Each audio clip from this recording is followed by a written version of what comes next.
first 7 seconds of every interaction that you have, you decide if the person in front of you is trustworthy, likable, or comfortable.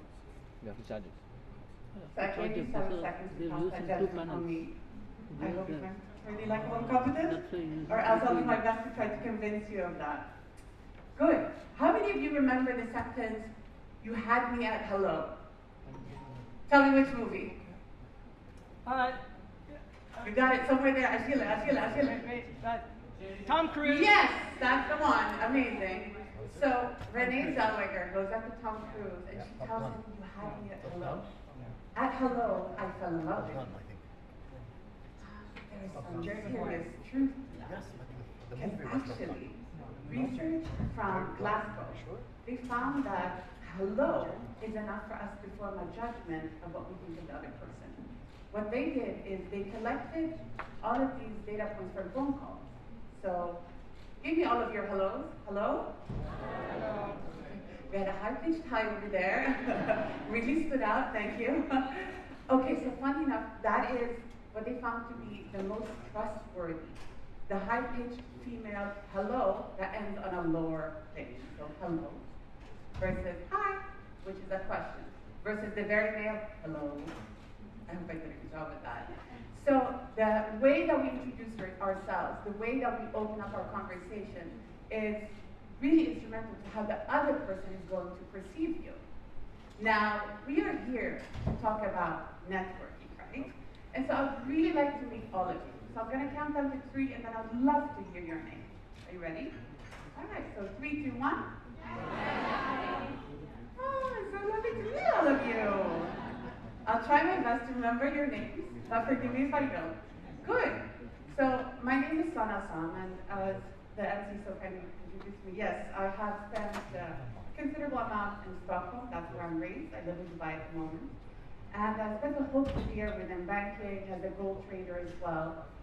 Funny enough, the biggest determinant and the reason to why it really didn't accelerate my career was because of the communication skills and the fact that I deconstructed relationship building, communication, networking, the art of networking. All of that, they're actually skills. So that's the good news. If you're great at it, fantastic. I've met some of you, you're really lovely at it today. What a crowd. But if you want to enhance it, then truly, there's so many hacks and techniques that you can use to enhance it. Now, 6 years ago, I set up a company called MENA Speakers. I was working as a banker, and for those of you who work with bankers know it's a little bit soul-crushing. And what I did was I resigned pretty much on the spot. You know when you resign, first day you're like, yes, freedom. Second day you're like, no, money. Like, what am I gonna do? So when I did that, I decided to set up an agency called MENA Speakers, where people have motivational speakers on stage in a region where people don't historically pay for speakers on stage. So I had quite a nice challenge ahead of me. But I kind of told my network, I was like, this is what I'm thinking to do because I really want to educate, engage, and empower my audiences. What can you do to help me? And so that grumpy fellow over there, Zahid in the back, my close friend, he called me about 3 weeks after having resigned, and he says, Sana, I have this person coming, and you did something with speakers. Could you help me? I'm like, yeah. We have somebody from South Africa here. Okay. Do you recognize the gentleman in the middle? All right, close enough. It is the second post-democratic president of South Africa, His Excellency President Thabo Mbeki. 3 weeks after I resigned, I get a call from somebody in my network saying, can you please host the ex-president of South Africa? I'm like, I think I'm onto something here. So that's what happened. And ultimately, as you may know, your network is your network, right? I love that you're agreeing with that. Let's deconstruct that further. So if you, let me see, if you're an employee, this is research from the States. If you actually get a job from one of your contacts, you're likely to earn a little bit more, 40K versus 38K. If you get a job from referral, 51% of all jobs come from employee referrals versus 42 that come from direct applications. And those that come through their network tend to stay longer at their jobs. So there's some value in actually connecting and leveraging your network and making it your net worth, right? Good. So I'm happy we're all on the same page. So I want us to also network here because we're talking about it, we're going to do it as well. What I would like for you to do is, can I have a volunteer? I love it, you're eager. All right, so what I want us to do is the following. To the people on our right-hand side and left-hand side to say, if you want to shake hands, do. If you want to do a wave, go with after all. No, we'll do this. You okay shaking hands? All right, great. Hello, my name is Saana, and I love your voice. Well, thank you. I love your jazz. I'm Jasmine. Nice to meet you, Jasmine. Perfect. So please do the same to the people on your right-hand side and your left-hand side, and let's get some quick networking going.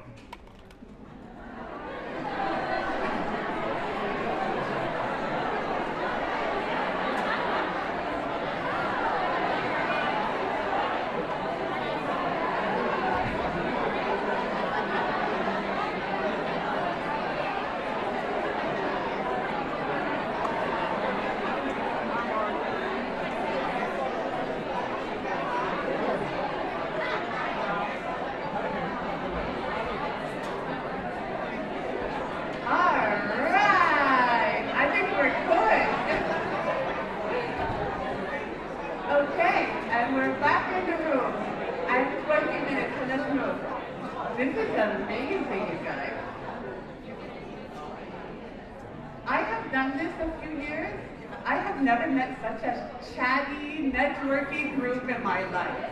I love it. Fantastic. Good.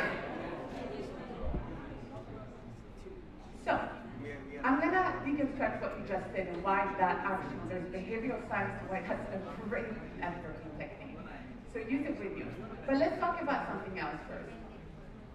So Harvard Business Review found this really incredible research that tells you about 93% why careers stall, why people don't grow as fast within their careers is actually because of their communication skills.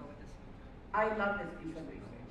And so that's basically broken down to the way you speak, your communication style, your non-verbal communication, which is what you wear, the way you show up in the world, your attitude essentially, and then your peer level relationships.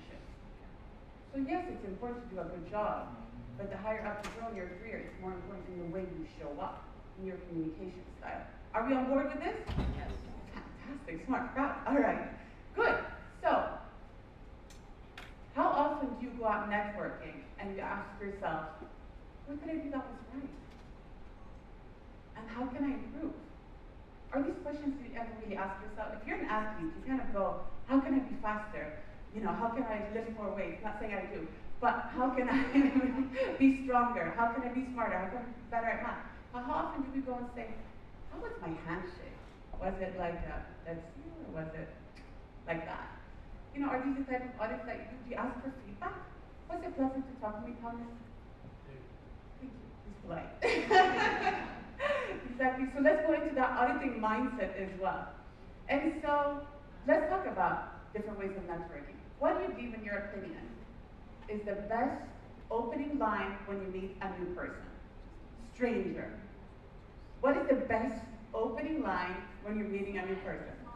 That's a smile. What's the line? What's an expression that you can use that you think is the best opening line as per the behavioral research? Come on. What is it? Love your shoe. I think that's pretty Southern action. Do we have more? Oh la la. What I like to do is make it about them. I don't know where you are. Yeah, I'm in the back room. Okay. It's like, God, if you could. Okay. Perfect. Make it about them. All right. So are you ready for this? The best opening line when you meet a complete stranger. Boy, oh boy. It is all of these words. Happy birthday. My husband, okay, good. I'm going to get to it now. I love all the guesses. I've actually heard the actual answer. Drum rolls. The best opening line is, hello. Very underwhelming, I know. You're like, what? That's it? Yeah, it is. So, hello, how are you? I'm very good. How are you? Nobody's actually hearing what's being said. How are you? I'm good. Where are you from? I'm from Dubai. Where are you from? Nobody hears anything. So because in the first 7 seconds of every interaction, we're deciding, am I safe? Is this person trustworthy? Am I safe in this interaction? We're not actually listening to what's happening. So you'd be better off using generic stuff as a hello, how are you? And let that slide, and then you move into something as substantive. What do we do afterwards? Any ideas? All right, I'll jump into it. Solid ideas. So you ask dopamine-producing questions, and this is if you want to be good at networking. You can do whatever else you want, but this is if you want to be good. You'd be better off doing these type of things. Dopamine-producing questions are questions that make us feel good about interacting with that person. So, are you working on anything exciting? Thomas, tell me more about your color palette. What's your favorite colors? I would assume that gets you quite excited. We saw him on stage, right? Yeah. Or you can ask somebody, are you traveling somewhere? When you ask dopamine-producing questions, it gets them excited and travels over to you. Now, what happens if you live here in Dubai, you often get the, hi, where are you from, where do you work, where do you live? Right? It's autopilot answers, and the signal you're sending is, I don't really care enough to make an effort in our conversation, so I'm just going to ask you generic questions. And the person will answer them back, and nothing's really happening. So we want to improve that, and we want to ask exciting questions. And I often get a lot of fight back on this one, and they'll be like, oh, but this is not appropriate, maybe it's too personal. The other day, I asked a woman, she said, like, hi, how are you, good, who are you here with? I'm here with my husband. I'm like, is he a good husband? The answer after that, okay? So we have really good rapport still. So it's kind of, this guy's limit what you can ask, but the only thing to think about if you want to do this well is move away from generic, boring, autopilot questions and get some juices so that they can remember you in the future. Good. We've done that. How else can we up our game? Well, some of you might remember the Hare Krishna model. It's kind of a philosophy, and they were incredibly successful in the 90s. And part of their success is the fact that, you're familiar with Hare Krishna? Okay, I'm going to go for a guess here. They would go to airports, and they would essentially hand over a rose to passengers that are leaving, they've arrived. And so they receive the rose, and by default, somebody would want to pay them like a $10 or like deposit something for their organization. It was almost an autopilot reaction. And this is what we refer to as the rule of reciprocity. We humans are actually really nice. When somebody does something nice to us, we are innately programmed to want to be nice to them back. So your best bet in this conference and going forward is to say, hey, do you need any contacts from this organization? How can I help you? Be in a giving mood, because net, people are going to want to give you back one way or another. It's a really nice way to interact. So that's one, the rule of reciprocity. So don't shy away from giving, because you'll receive. How many of you recognize this fellow? Oh la la, okay, yes, exactly. Have you heard of the Franklin effect? So let's walk you through this. Benjamin Franklin was up and coming in his political career, and he had quite a formidable opponent. And this opponent was in the US, very powerful, very wealthy, didn't like Benjamin Franklin. So Benjamin Franklin, being a strategist that he is, he says, well, how can I win this guy over, make him an ally? Whether I win or lose, almost doesn't matter, because I'm here for the long game. So he researches him, and then he says, well, he finds out that he has this beautiful book collection, huge library with these really exotic books. He goes, okay, that's good to know. So he asks him, hey buddy, can I get this book, this very unique book from you? Can you lend it to me? And the guy, grumpy, says, okay, here you go, give me the book. A week later, Benjamin Franklin has read the book, sends it back with a beautiful thank you note. Fast forward, and they became lifelong friends. And so, when people invest with you, this is called cognitive dissonance in psychology. When people invest in you, they tend to want to invest in you a little bit more. So feel comfortable in asking for favors, feel comfortable in asking for help, feel comfortable in perhaps letting people invest in you. So that's called the Franklin effect. Keep that in mind. But I do know that there's monologue monsters and silent soldiers. I'll give you an example. Normally when I tell this story, I say to my husband, because we're wedding planners, I'll have to say my ex-husband, I might get married in the future. Potential client here. All right, good. So I would wake up and I'd be like, oh, what do you think of my outfit, buddy? He's like,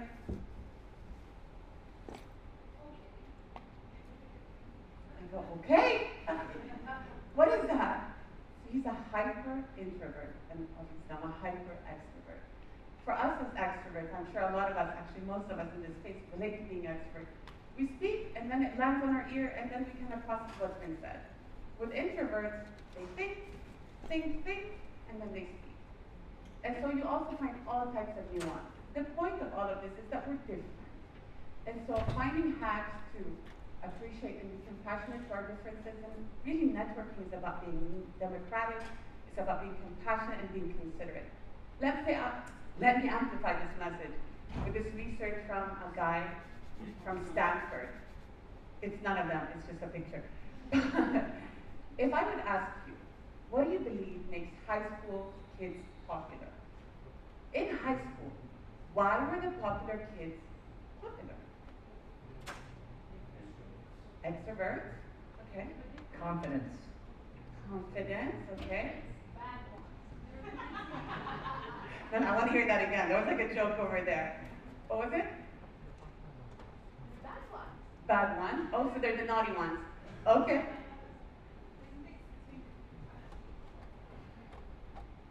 Do we have any other ideas? Any other takers? Yeah, the voice. They're networkers. Okay. Yeah. All right. Good. So what Van Sloan did is he researched 2,400 high school kids, and he was trying to figure out what is it that makes these high school kids popular. And what he found was, this is my favorite piece of research, the most popular kids out there, what they did on average is that they smiled more in the corridors. Okay, so that was one of the findings. The other finding was that the popular kids had a much longer list of people they liked than the non-popular kids. Let's make sense of that. If I like a lot of people will like me. If I allow for the psychological safety of people to say whatever they want, even the weird comments, and let it slide, or joke along, then they'll tend to want to come back. But if I'm very standoffish, I'm not inviting people to the lunch table, I'm not being very open, it's not very likely that a lot of people are going to like you back. So I think this is really instrumental for the charisma code, to be welcoming, to be inclusive. Good. If you haven't listened to anything that I've said today, and you want an executive summary of what the art of networking really entails, what I would say is that you should network like an elephant. 2 ears, 1 mouth, listen, pay attention, and be inclusive. On that note, I believe I am well on time. So, are we okay with questions? Yes, we have time for a couple of questions. So let me grab a microphone and we'll get started with that. If you have a question, all you have to do is just raise your hand. Keep your question brief and we will get started here. I'm the guy with the microphone. Right here. Well, come on down. Go ahead and stand up. Introduce yourself. Let us know where you're from and your question. Here we go. Hi, my name is Barbara. I'm from Varvara. I'm from Moscow, Russia, the wedding planner. It's not about networking with partners. It's about talking to the client. Are the same tips working for communicating with clients? And if yes, do you have any special tips and secrets which will help you to understand the client better and to get this emotional link with him? Thanks. Yes, what a great question. So a lot of the research, the things that we've been talking about are quite universal. And I would say it's almost like this elephant idea, when you get people to talk. So one of the most precious things that we have about ourselves is our own name. So first of all, don't get the name wrong when you're talking to a person. But also to allow people to talk. And this way when they're sharing, you're forming emotional intimacy, which is a connection and a bond. And also another thing that, to increase that, is that if you maintain eye contact and touch, not appropriate, so stick to eye contact. If you maintain eye contact, you release a hormone called oxytocin. Oxytocin is a relationship builder. And so you would be better off doing that. Maintain eye contact, possibly like a gentle nudge, in order to increase the relationship. But yes, these are universal because our bodies are built with the same set of hormones, and so we're leveraging really the hormones to build relationships. Welcome. All right. I think we have time for one more. Ooh. Look, you're so cute. Okay, we're going to hand it down here. Rhiannon, we'll get to you as well. Okay, right here. Yes, no, here it comes. Turn around. There's your mic. Hi, my name is Jumeirah, and during the pandemic and COVID, a lot of people have come online. So you get a lot of questions, you get a lot of queries online, and there's no one-on-one connection. There's written connection. How do you make that? And that's really, really good question. And do you want to hear something really disturbing? Yes, please. We actually, so research shows us that we're most insincere when we're on the phone, or if people don't see our faces, or if there's not a paper trail behind us. So we're navigating through a lot of very difficult and uncharted territory right now. It's not easy. And a lot of the research that's been coming out, it's not research, it's more surveys. So we're basically exploring what all of this means for human interaction. And if you have children, I have a 2-year-old daughter, I'm quite concerned for her as she's seeing people like this all the time. What does that mean? Can we decipher how much information can we decipher from that? How emotionally intelligent will they be? So I believe you're asking a fantastic question. I wish I had more complete answers to it. I think that a lot of it is just surveys, and it's kind of, we're figuring it out as we're speaking right now.